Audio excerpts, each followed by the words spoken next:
Hello dear students, welcome back. Organisational effectiveness इस topic पे हम लोग डिस्कस कर रहे थे। हमारा जो प्रीवियस लेक्चर वीडियो था वहां पर हमने ऑर्गेनाइजेशनल इफेक्टिवनेस के कॉन्सेप्ट को देखा था, प्लस कुछ एक पैरामीटर्स हमने देखे थे जो कि कहीं ना कहीं डिपेक्ट करते हैं कि एक इफेक्टिव ऑर्गेनाइजेशन क्या होती है।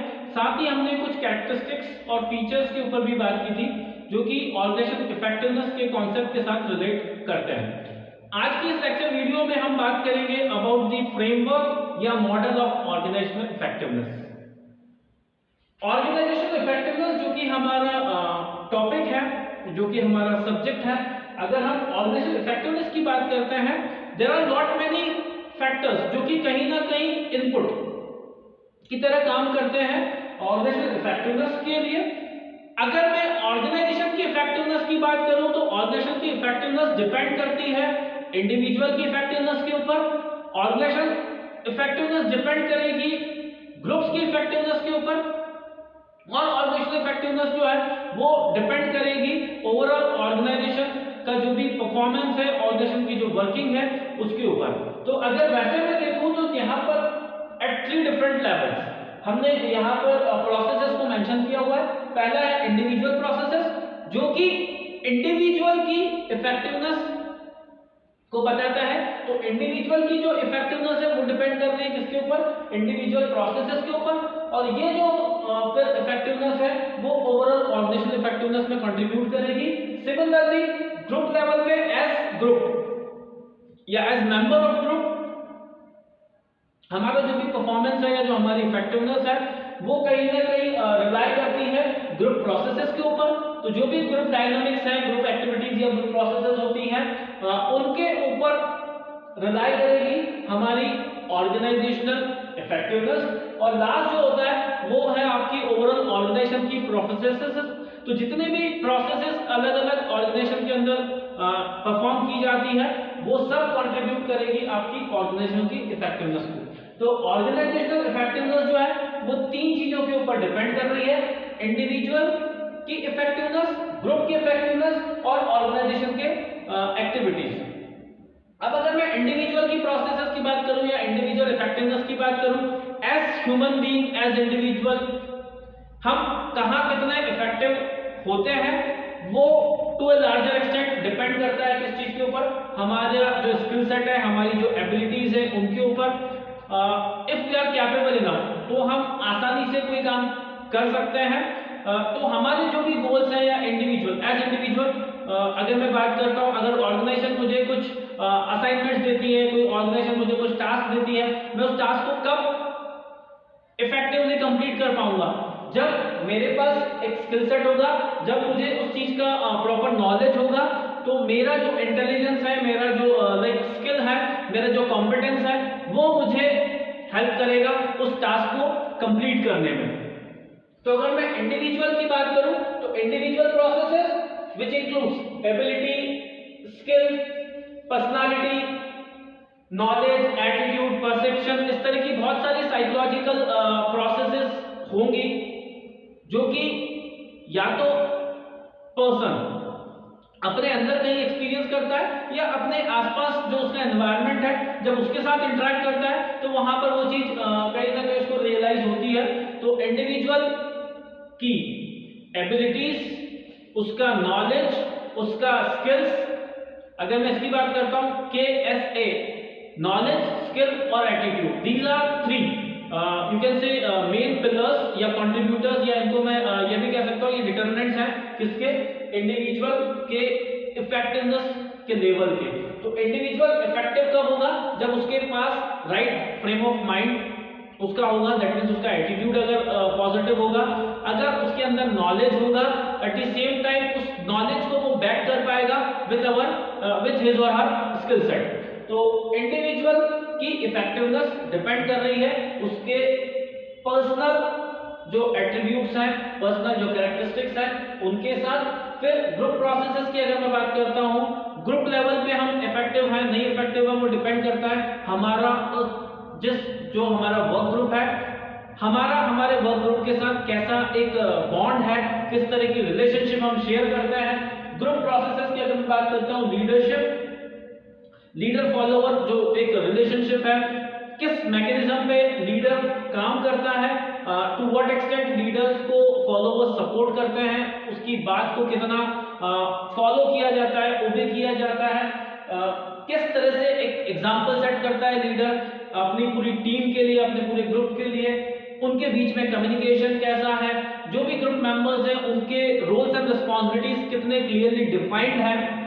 These are few of the things जो कि डिटरमाइन करती है ग्रुप में आप किस तरह से काम करते हो, आप कितना उस ग्रुप को देते हैं। ठीक है, तो ग्रुप में आपका कंट्रीब्यूशन आपकी ग्रुप के अंदर इफेक्टिवनेस या उस पूरे ग्रुप की इफेक्टिवनेस इन सभी फैक्टर्स के ऊपर डिटरमाइन करेगी। लाइक लीडर कैसा है, फॉलोअर्स क्या है, किस तरह का एक रिलेशनशिप, कितना फॉर्मल रिलेशनशिप उनके बीच में एग्जिस्ट करता है, रूल्स रेगुलेशंस रोल्स, ये सारी चीजें कितनी क्लियरली, कितनी प्रिसाइसली बताई गई हैं ग्रुप के मेंबर्स को।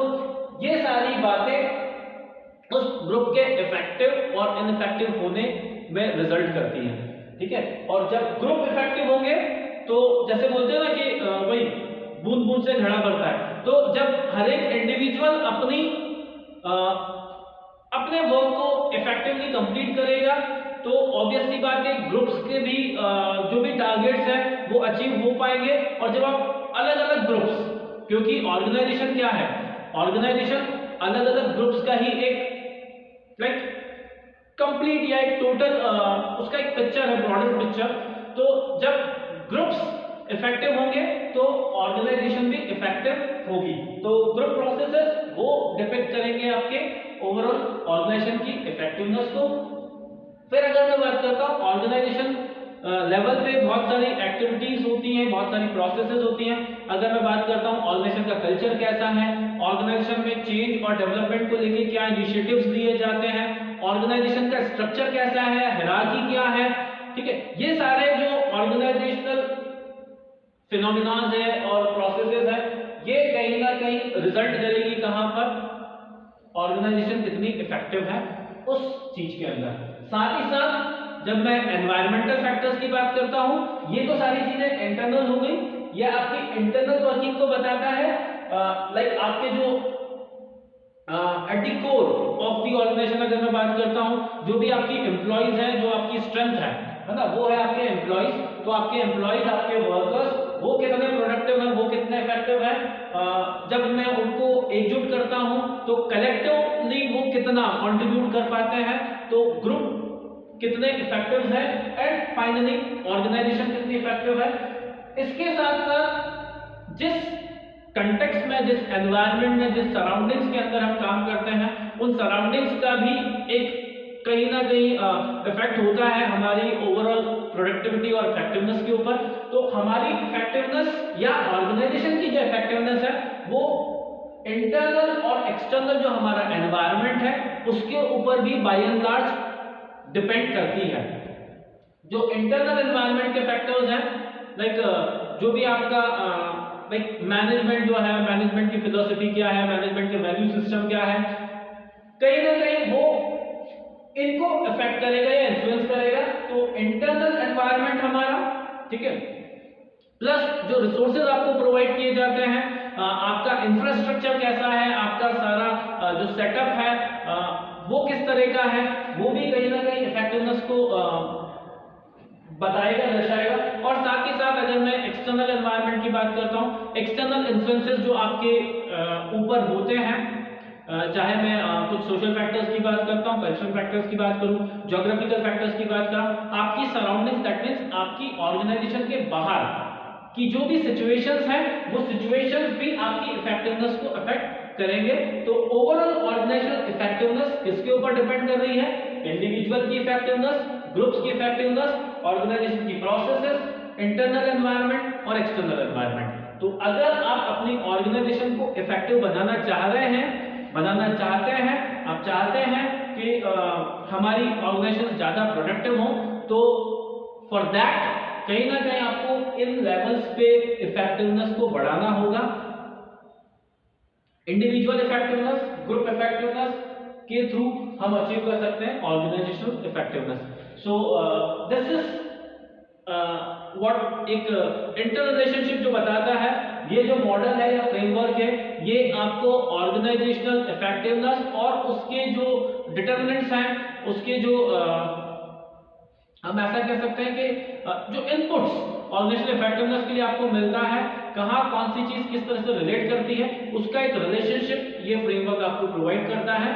सो इन चीजों को आप ध्यान में रखें, इस मॉडल को आप याद रखें, और एग्जाम पॉइंट ऑफ व्यू से ये मॉडल थोड़ा सा इंपॉर्टेंट है, तो प्लीज इस थोड़ा सा कंसंट्रेशन के साथ, थोड़ा सा फोकस के साथ इस टॉपिक को आप कवर करें। That's it. इस लेक्चर वीडियो में हमारी तरफ से इतना ही। जल्दी